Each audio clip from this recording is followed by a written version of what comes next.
As we walk down the halls of Park Hill, most of us don't stop to remember those who walked before us. We don't know their stories or the lives they led, but in some cases, like that of Hope Corwin, we have a lot to learn from them. Hope was part of the class of 2012, and that may not sound like a huge accomplishment to you and me, but to Hope, it was something worth fighting for and even living for. Tenacious, serious, but she had such a sweet, silly side. She wanted above all else to be a high school graduate, and she did everything in her power to make sure she achieved that. And that determination really told me everything about her. She was a quietly determined, wonderful kid. But not only was Hope a fighter in the classroom, she was fighting for her life. Diagnosed as a freshman, Hope battled rhabdomyosarcoma, a rare type of cancer that affects the muscles and their connections to bone. Dr. Neville was Hope's main doctor at Children's Mercy, and the two were very close. Hope, her name embodies what she was.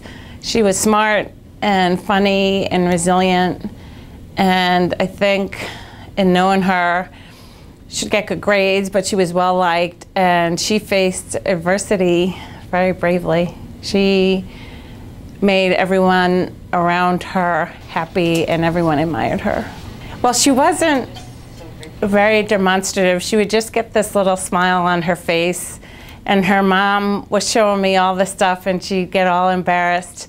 But I think for her, it was one of her greatest accomplishments, because despite everything, she still finished school. All the things we take for granted, I don't want to go to school, I don't want to go to work, all of a sudden when you don't have it, you appreciate it. And I think it was a triumph for her. Helping Hope get better was no small task. It was tough. It was something not to take lightly. It was coming to the hospital all of the time. It was, as you know, losing your hair, feeling sick to your stomach, not wanting to eat, being tired all the time, just feeling pretty awful all the time. And the best way I can describe it is it's pretty relentless. And then when the tumor comes back, you have more, just as strong or even stronger. And then when the tumor comes back, you have treatment that's less proven. And she just faced it all with a sense of humor, but a sense of reality of what it was. Treatment would never stop Hope. It would never stop her from doing the things she was doing. It was just part of her life, and she dealt with it with bravery and grace, even until the end. This grace and bravery was noticed by many. Mrs. Gross had Hope in class as a freshman and kept in touch throughout high school and helped Hope through her rough treatment. She learned as much from Hope as Hope did from her. Oh, well, that's going to be tough. She taught me about grace. She taught me that if she can accept her mortality at a young age, that I've got no worries. I will always remember that. That's what she taught me. Grace. This attitude towards death affected many people, including Hope's younger sister Zoe, who's a freshman this year. I found out that it was going to happen before it actually did. Not as in advance as I wanted it to be, but I mean, I think I adapted pretty well because I knew it was happening. I didn't prepare very well. I mean, not gonna lie, I cried at night because I didn't want it to happen, and we didn't know exactly when it was gonna happen, but we just acted like it wasn't gonna happen. Death wasn't something that Hope feared, but something she took in stride. Just the fact that she did face all of this and never lost herself in it. I mean, I know a lot of, you guys are all nearly adults, but I know a lot of people my age and older who didn't face this with the gracefulness that she did, and she never stopped being Hope. She never, despite all of the terrible parts of this, she never stopped being Hope. She never stopped cracking a joke or sending you something funny or doing crafts. And to have all this and have that Hope Summit, you know, where she wanted to help other young women in science and to still have good grades and still send, we did a thing for a while where she and her dad and I exchanged jokes of the day. I mean, who does that when you're facing adversity and death? And I think that's what I'll always remember about her and what I want to be carried forward for her, because we all have it in us. And she just exemplified, I think, what's the better part of all of us.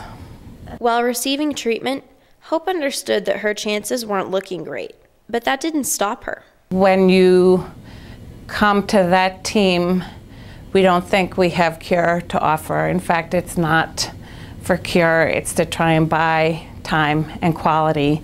And so imagine, it goes back to how great I think she was and her spirit is, that we have some very honest conversations that I hope I can get you more time and graduating high school and all those things that we all take for granted, but I can't fix this.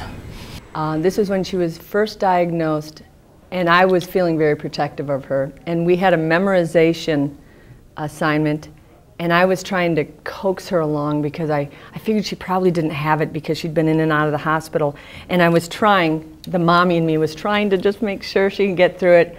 And she got through it, and she came up to me and she was mad. She said, I could have done that. I was doing fine. And that told me so much about her, that even though she was being diagnosed, she was in treatment, she was still so determined to be successful in school. And I was humbled by that, and I never made that mistake again. Hope Corwin was a role model to her friends and family, and she set a great example for everyone, whether they knew her or not. There wasn't anyone who didn't like her. As a patient, Hope was a handful in a good way. She had a sense of humor, but she was also someone you could talk to. So often when you're my age, people think you can't talk to them when they're your guys' age, but it wasn't like that at all. And she would want things explained, but rightfully so. And she would keep me on my toes, but in a good way. And I think the message for you guys is, I think often when you're your age, people don't want you to ask questions, and you have a right when it's your body to ask questions. And she did it very respectfully and gracefully, but she wanted to know. And I just honor that. Everything, I want them to know that it didn't matter what she was going through. And she was going through things that hopefully none of our children ever have to go through. But she was going through them, and she had a singular determination to be a scholar. And if you can put aside the minor things, even though they seem major, if you can put them aside and be as successful at academics as she can, wow, that's amazing. Know that your focus is here just like Hope's focus was here. We definitely try to live life to the fullest. We're trying not to be very negative, like this is the worst day ever, because it's not. She created lasting memories with everyone she met. Mrs. Gross and Zoe shared theirs with me. As a young woman in her last couple of years, it was fun talking to her about I Love Lucy. She loved that show, and she was just fun. It was fun laughing with her. Yeah, we were pretty close. Like, compared to other siblings, I'd say we were really close. I remember coming home from school, and she's sitting on the couch watching I Love Lucy, and we'd sit there for hours watching it together. Walk for Hope is an event planned and run by Sophomore Exec Council with the help of Freshman Exec. It raises money in Hope's name to be donated to Children's Mercy Hospital for research on childhood cancer. We need you to fight for research for childhood cancer, because right now it's just an afterthought of adult cancer.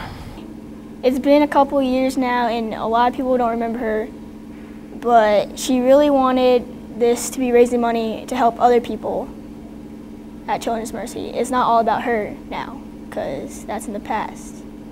So we're looking forward into helping Children's Mercy with patients who can get better and will, and with the research that will help. Walk for Hope will take place this Sunday, April 27th from 2 to 4 p.m. at the track. Get your friends together and help keep Hope's memory and her dream alive.